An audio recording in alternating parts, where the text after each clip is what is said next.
Temporary setback in a pair of Northeast Ohio school districts as a handful of students participating in extracurricular activities contract the coronavirus.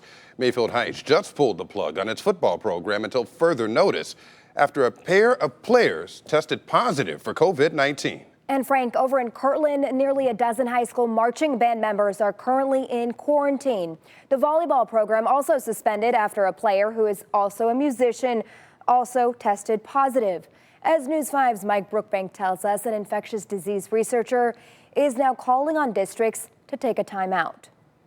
Setting ourselves up for another surge. It's difficult for me to be optimistic. That's what Mark Cameron says youth athletic programs currently have the potential to do. The virus is looking for loopholes. Cameron, an infectious disease researcher at Case Western, tells me practices and games can quickly build clusters in our community. Clusters of infections can link together and become another outbreak. It's very similar, he says, to what we saw earlier this summer when businesses reopened and people returned to the office. We're in that same position. We could risk a third surge. However, it's not all bad news.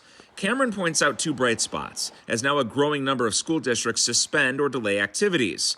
First, these cases were identified, showing steps to prevent spread are working. Surveillance and testing. Second, school leaders are taking immediate action. That really does help break those chains of infection. In Kirtland, the band director kept a detailed log of how groups of musicians interacted with each other, which after one tested positive for coronavirus, prevented the entire band from facing quarantine.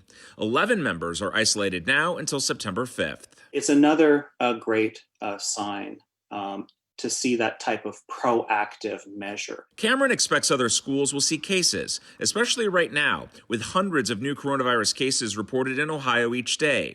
He wants to see districts hold off on plans to resume sporting activities. Maybe, just maybe, even rolling back some of these openings or decreasing the activities.